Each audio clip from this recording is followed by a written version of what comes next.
একটা গুরুত্বপূর্ণ অংশের প্রতিনিধি হিসেবে সংস্কার কমিশনগুলোকে আপনাদের যে সংস্কার ভাবনা যেভাবে আপনারা বাংলাদেশকে দেখতে চান সেই পরামর্শগুলো দিবেন, যাতে করে সেখানে যে সংস্কার কার্যক্রম চলমান আছে সেখানে আপনাদের চিন্তার এবং সংস্কার ভাবনার একটা প্রতিফলন ঘটে।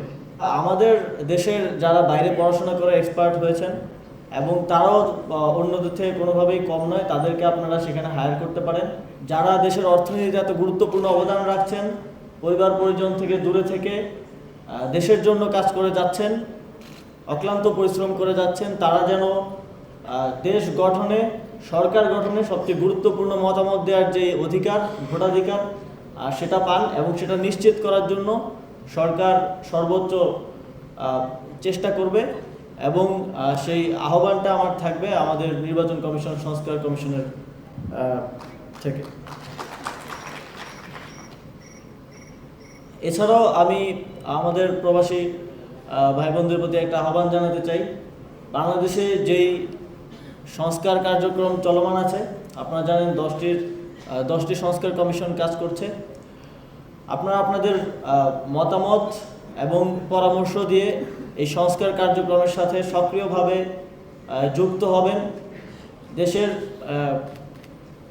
একটা গুরুত্বপূর্ণ অংশের প্রতিনিধি হিসেবে সংস্কার কমিশনগুলোকে আপনাদের যে সংস্কার ভাবনা যেভাবে আপনারা বাংলাদেশকে দেখতে চান সেই পরামর্শগুলো দিবেন, যাতে করে সেখানে যে সংস্কার কার্যক্রম চলমান আছে সেখানে আপনাদের চিন্তার এবং সংস্কার ভাবনার একটা প্রতিফলন ঘটে। মাঠের অলরাউন্ডার আমি, আর ঘরের allrounder Tylox. Tylox toilet cleaner, clean মানেই টাইলক্স। অন্তর্বর্তীকালীন সংস্কার গঠনের পর থেকে প্রবাসী কল্যাণ ও বৈদেশিক কর্মসংস্থান মন্ত্রণালয়ের যেই কার্যক্রম, প্রবাসী লাউঞ্জ এবং বিমানবন্দরে প্রবাসীদের হয়রানি বন্ধে যেই কার্যক্রম তারা গ্রহণ করেছেন তা প্রশংসার দাবিদার। সেজন্য বৈদেশিক কর্মসংস্থান প্রবাসী কল্যাণ ও বৈদেশিক কর্মসংস্থান মন্ত্রণালয়কে বিশেষভাবে ধন্যবাদ জানাতে চাই এবং একই সাথে আরেকটা দাবি রাখতে চাই।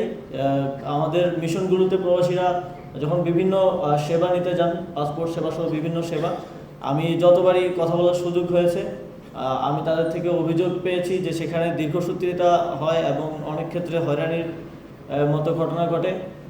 আমার আহ্বান থাকবে প্রবাসী কল্যাণ মন্ত্রণালয় এবং একই সাথে পররাষ্ট্র মন্ত্রণালয় প্রবাসীদেরকে এই সেবাগুলো দেওয়ার ক্ষেত্রে যেন কোনো প্রকার দীর্ঘসূত্রিতা কিংবা হয়রানির মতো ঘটনা ভবিষ্যতে আর না ঘটে। পরিশেষে বাংলাদেশের অর্থনীতিতে গুরুত্বপূর্ণ অবদান রাখার জন্য, বাংলাদেশের গণতন্ত্র এবং ফ্যাসিবাদের বিরুদ্ধে লড়াইয়ে গুরুত্বপূর্ণ ভয়েস হয়ে ওঠার জন্য এবং সর্বোপরি দেশের জন্য অক্লান্ত পরিশ্রম করে যাওয়ার জন্য আজকে আন্তর্জাতিক অভিবাসী দিবস ও জাতীয় প্রবাসী দিবসে আমাদের প্রায় 15 মিলিয়ন প্রবাসী রেমিটেন্স যোদ্ধাদের বিশেষভাবে ধন্যবাদ জানিয়ে আমার বক্তব্য শেষ করছি। যারা বিভিন্ন দেশে পড়াশোনা করছেন কিংবা কাজ করছেন তাদের সিভিগুলো থাকবে এবং আমরা আহ্বান করব যে বাংলাদেশের বিভিন্ন কর্পোরেট প্রতিষ্ঠান বিভিন্ন কাজের জন্য দেশের বাইরে থেকে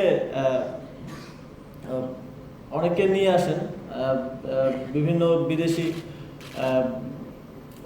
এক্সপার্টদেরকে নিয়ে আসেন। তো তাদের প্রতি আমাদের আহ্বান থাকবে, আপনারা আমাদের দেশের যারা বাইরে পড়াশোনা করে এক্সপার্ট হয়েছেন এবং তারাও অন্যদের থেকে কোনোভাবেই কম নয়, তাদেরকে আপনারা সেখানে হায়ার করতে পারেন এবং সরকারি বিভিন্ন কার্যক্রমের ক্ষেত্রেও আমরা তাদেরকে হায়ার করার দিকটি বিশেষভাবে গুরুত্ব দিই।